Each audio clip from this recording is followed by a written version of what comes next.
తెలంగాణ అన్నదాతలకు నమస్కారము. రాష్ట్ర ప్రభుత్వం అయితే అన్నదాతలకు ఒక తీపి కబురునైతే అందించడం జరిగింది. రైతు భరోసానైతే ఖచ్చితంగా సంక్రాంతికి అర్హులైనటువంటి అన్నదాతల అకౌంట్లలో జమ కానుంది.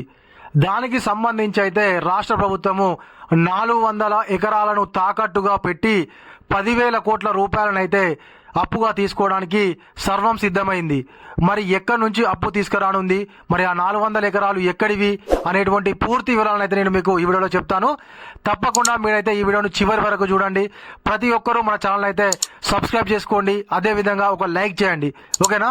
రైతు భరోసా నిధులు సిద్ధం, ఖాతాల్లో జమ. రేవంత్ ప్రభుత్వము రైతు భరోసా అమలు దిశగా కీలక నిర్ణయం తీసుకుంది. ఆర్థికంగా ఇబ్బందులు ఉండడంతో రైతు భరోసా చెల్లింపు కోసము 10,000 కోట్ల రుణం సమీకరణకు సిద్ధమైంది. భూమి తనఖా పెట్టి రుణం పొందాలని నిర్ణయించింది. ఇప్పటికీ బ్యాంకులలో సంప్రదింపుల ప్రక్రియ ఒక కొలిక్కి వచ్చింది. ఈ నెలాఖరులో రుణం ప్రభుత్వానికి అందే అవకాశం ఉంది.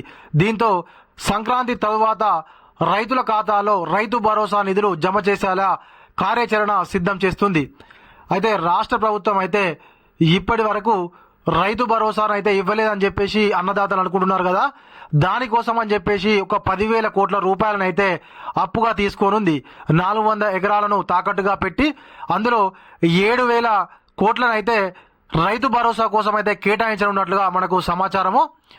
రైతు భరోసా అమలు, రైతు భరోసా నిధులు సంక్రాంతి తరువాత జమ చేస్తామని ఇప్పటికే సీఎం ప్రకటించగా, ఈ దిశగా ఈ నెల 16 తర్వాత అసెంబ్లీ వేదికగా రైతు భరోసా అమలు మార్గదర్శకాలపై చర్చించి తుది నిర్ణయం తీసుకోనున్నారు. డిప్యూటీ సీఎం బట్టి విక్రమార్క ఆధ్వర్యంలో ఏర్పాటైన మంత్రివర్గ ఉపసంఘం రైతు భరోసా అమలు పైన నివేదిక ఇవ్వనుంది.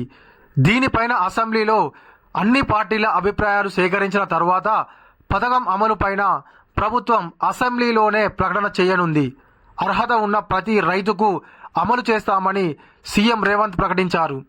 ఇదే సమయంలో రైతు భరోసా అమలుకు కావాల్సిన ఆర్థిక వనరులను ప్రభుత్వము సమీకరిస్తుంది. అయితే రాష్ట్ర ప్రభుత్వం అయితే ఈ నెల 16 తర్వాత జరిగేటువంటి అసెంబ్లీ సమావేశాలు ఉన్నాయి కదా, ఆ అసెంబ్లీ సమావేశాల్లోనే రైతు భరోసా గురించి ప్రకటిస్తారట. ఏదైతే ఉపసంఘం ఉందో మనకు క్యాబినెట్ సబ్ కమిటీ యొక్క నిర్ణయాన్ని కూడా అప్పుడే వాళ్ళు చర్చించి ఎన్ని ఎకరాల వరకు రైతు భరోసా ఇవ్వాలి అనే దానిపైన అన్ని పార్టీల యొక్క నిర్ణయం తీసుకొని రైతు భరోసా పైన తుది నిర్ణయాన్ని వాళ్ళు ప్రకటిస్తారట.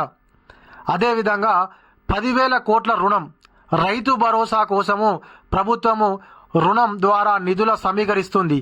ఈ పథకం అమలుకు ప్రభుత్వానికి దాదాపుగా 10,000 కోట్ల అవసరం అవుతుందని అంచనా.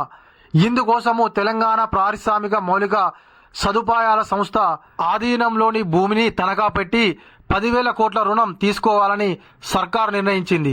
ప్రభుత్వం ప్రతిపాదన మేరకు 9.6% వార్షిక వడ్డీతో 10,000 కోట్ల అప్పు ఇవ్వడానికి ఐసిఐసిఐ బ్యాంకు ముందుకొచ్చింది.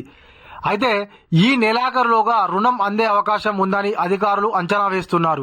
ఈ దిశగా ప్రస్తుతం బ్యాంకు, ప్రభుత్వ ఆర్థిక శాఖ మధ్య సంప్రదింపులు అయితే కొనసాగుతున్నట్లుగా సమాచారము. అయితే పారిశ్రామిక మౌలిక సదుపాయాల సంస్థ ఆధీనంలో ఉన్నటువంటి 400 ఎకరాలను ఐసిఐసిఐ బ్యాంకు దగ్గర తాకట్టుగా పెట్టయితే రాష్ట్ర ప్రభుత్వము రైతు భరోసా ఇవ్వడం కోసం అయితే 10,000 కోట్ల రూపాయలను అప్పుగా తీసుకొస్తుంది. మరి మొట్టమొదలు వేసేటువంటి రైతు భరోసా కోసమే 400 ఎకరాలను తాకట్టుగా పెట్టినటువంటి రాష్ట్ర ప్రభుత్వము మరి మిగిలినటువంటి 4 ఏళ్లలో ఎన్ని తాకట్టు పెట్టి మరి రైతు భరోసా కోసము నిధులు తీసుకొస్తుంది అనేటువంటి ఒక క్వశ్చన్ అయితే ప్రతి ఒక్కరిలో వ్యక్తమవుతుంది. మరి మొట్టమొదటిసారే మరి గిన్ని 100 ఎకరాలను తాకట్టు పెట్టిందనంటే మరి తర్వాత ఎలా రైతు భరోసా కొనసాగేది ఎలా అనేటువంటి ఒక ప్రశ్న అయితే వ్యక్తమవుతుంది. రైతు భరోసా అమలుపై కసరత్తు. హైదరాబాద్లోని టీజీఐఐసి ఆధీనంలో కోకాపేట, రాయదుర్గంలో ఉన్న 400 ఎకరాల భూముల్ని తనఖా పెట్టి అప్పు తీసుకోవాలని ప్రభుత్వం డిసైడ్ అయ్యింది. ఈ దిశగా ఆర్బీఐకు ప్రభుత్వం ప్రతిపాదనలు పంపింది. కానీ వాటిని ఆర్బీఐ వెనక్కి పంపింది. ఆడిటింగ్ పైన ఆర్బీఐ కొన్ని సందేహాలు లేవనెత్తింది. ఇటు ఆడిటింగ్ను కొలికి తెచ్చేలా వ్యవహరిస్తూనే మరోవైపు బ్యాంకుల కమర్షియల్తో సంప్రదింపులు చేసింది. ఈ నేపథ్యంలో ఐసిఐసిఐ బ్యాంకు రుణం ఇవ్వడానికి సంసిద్ధత వ్యక్తం చేసింది. ఈ నెలాఖరు నాటికి 7,000 మంది ఉద్యోగులు పదవీ విరమణ చేయనున్నారు.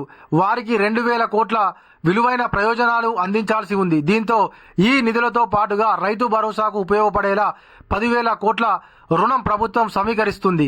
దీంతో సంక్రాంతి వేళ రైతుల ఖాతాలో రైతు భరోసా నిధులు అమలు వీలుగా ప్రభుత్వం కార్యాచరణ సిద్ధం చేస్తుంది.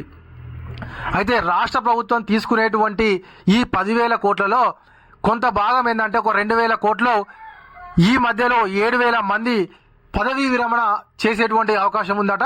వాళ్ళకి ఇచ్చేటువంటి పిఎఫ్ కానీ ఇతర ప్రయోజనాల కోసం అయితే 2,000 కోట్ల రూపాయలు అవసరం కానున్నాయట. ఆ 2,000 కోట్లు మరియు రైతు భరోసా కోసం అవసరమయ్యేటువంటి నిధులు అన్ని లెక్కగట్టుకొని రాష్ట్ర ప్రభుత్వం అయితే ఐసిఐసిఐ బ్యాంకు దగ్గర 10,000 కోట్ల రూపాయలనైతే అప్పుగా తీసుకోవడానికి రాయదుర్గము కోకాపేటలో ఉన్నటువంటి 400 ఎకరాలను తాకట్టుగా పెట్టి 10,000 కోట్ల రుణం తీసుకోనుందట.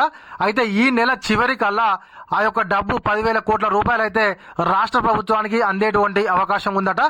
కాబట్టి తప్పకుండా రైతు భరోసానైతే సంక్రాంతి తర్వాత అర్హులైనటువంటి ప్రతి ఒక్క అన్నదాత అకౌంట్లో జమ అవ్వడానికి అవకాశం ఉన్నట్టుగా మనకైతే దీంతో అర్థమవుతుంది.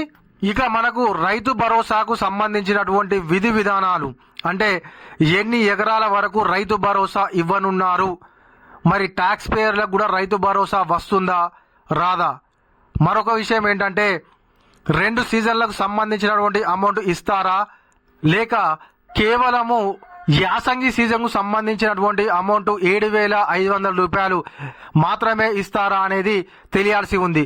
మరిక రాష్ట్రంలో నియమించినటువంటి సబ్ కమిటీ వాళ్ళ నిర్ణయాన్ని తెలిపి వెంటనే మనకైతే ఈ నెల 16న మళ్ళీ సమావేశాలు మొదలు కానున్నాయి కదా. ఈ సమావేశాలలోనే రైతు భరోసా గురించి అయితే విధి విధానాలు ప్రకటించి రైతు భరోసా గురించి అయితే ఒక కొలిక్కి వచ్చేటువంటి అవకాశం ఉంది. ఖచ్చితంగా అర్హులైనటువంటి అన్నదాతల అకౌంట్లోనైతే 7,500 రూపాయలు అయితే జమ కానున్నాయి. రైతు భరోసా విషయంలో ఎవరికైనా డౌట్స్ ఉంటే అన్నదాతలకైతే తప్పకుండా కిందనైతే కామెంట్ చేయండి. అన్న మరి ఇది ఇట్లా అవుతుందా నిజమేనా అని చెప్పేసి మీకేమైనా అనిపిస్తే కింద కామెంట్ చేయండి. తప్పకుండా దానికి సంబంధించినటువంటి వివరాలను తెలుసుకొని మీ అందరికీ చెప్పేటువంటి ప్రయత్నం అయితే నేను చేస్తాను. తప్పకుండా ప్రతి ఒక్కరైతే మన ఛానల్ను సబ్స్క్రైబ్ చేసుకోండి. మీకైతే వెంటనే రాష్ట్ర ప్రభుత్వం కానీ కేంద్ర ప్రభుత్వం కానీ చెప్పేటువంటి కొత్త పథకాల గురించి కానీ ఇంకా మిగతా వివరాల గురించి కానీ మన ఛానల్లోనైతే మొదట రావడం జరుగుతుంది. కాబట్టి తప్పకుండా మన ఛానల్ అయితే సబ్స్క్రైబ్ చేసుకోండి. అదే విధంగా ఒక లైక్ చేయండి. మీరు చేసేటువంటి లైక్ వలనైతే మన యొక్క వీడియో చాలా మంది అన్నదాతల దగ్గరికి వెళ్ళడం జరుగుతుంది. కాబట్టి మీరు లైక్ చేసి చాలా మంది అన్నదాతలకైతే మన వీడియో వెళ్లే విధంగా చేస్తారని చెప్పేసి నేనైతే కోరుకుంటున్నాను. Thank you.